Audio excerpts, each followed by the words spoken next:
So now with Pawlenty dropping out, Rick Perry dropping in, and Michelle Bachmann and Ron Paul dominating the Ames straw poll, we got ourselves a race. We have a top tier. It is Mitt Romney, Rick Perry, and Michelle Bachmann. We have a new top tier, and it's Perry, Mitt Romney, and Bachmann. There's now a top tier in this race, at least for now, of Romney, Perry, and Bachmann. I mean, I think that's fair to say. Really fair to say? You're not forgetting, I don't know, anyone, say an ideologically consistent 12-term congressman who came within less than 200 votes of winning the straw poll? Isn't anyone going to give that gentleman a little love?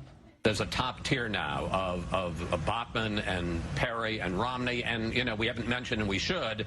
Thank you. We haven't mentioned, and we should, Rick Santorum, who did really surprisingly well for the amount of money and resources he had. Rick Santorum?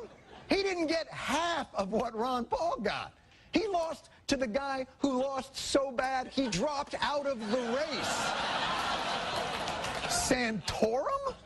We're looking at Mitt Romney, who continues to be the front runner, but we have Rick Perry as well, and now Michelle Bachmann. Let's not count out Jon Huntsman, though.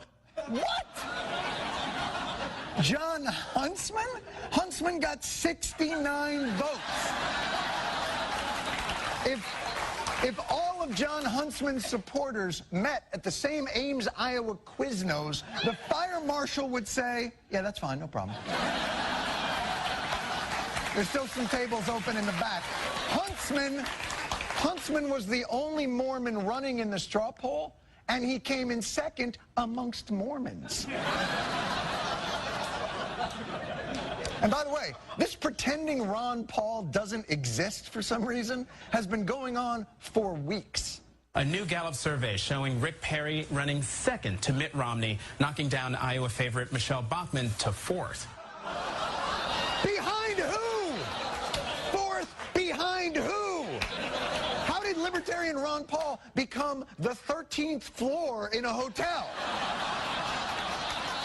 Why? What's wrong with... He is Tea Party patient zero. All that small government grassroots business, he planted that grass. These other folks, they're just moral majorities in a tri-cornered hat. Ron Paul's the real deal, and Fox News should love this guy.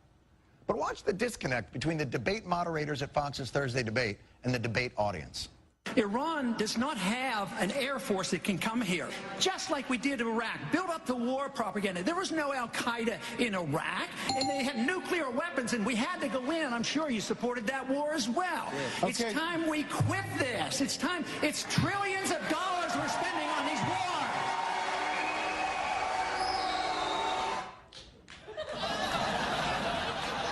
What's with the smirk and the eye roll? The crowd goes nuts, and you do one of these. There goes crazy Uncle Ron, babbling about the unsustainability of multiple wars. Boop, boop. He's the one guy in the field, agree with him or don't agree with him, who doesn't go out of his way to regurgitate talking points or change what he believes to fit the audience he's in front of, and you're treating him like if this were Celebrity Apprentice, he'd be this guy. By the way, at the Ames, Iowa straw poll, Busey beat Huntsman 77-69. And even when the media does remember Ron Paul, it's only to reassure themselves how there's no need to remember Ron Paul. Right now, live, right next to the bus behind us, Ron Paul is speaking, and 7 of the candidates are here today. We have live pictures of Ron Paul, but you know what? We're talking about Sarah Palin, and we're talking about Rick Perry, the two people not in the race yet, Drew. And guess what, Paul? If you get video of Sarah Palin or get a soundbite from her, bring that back to us. You can hold the Ron Paul stuff.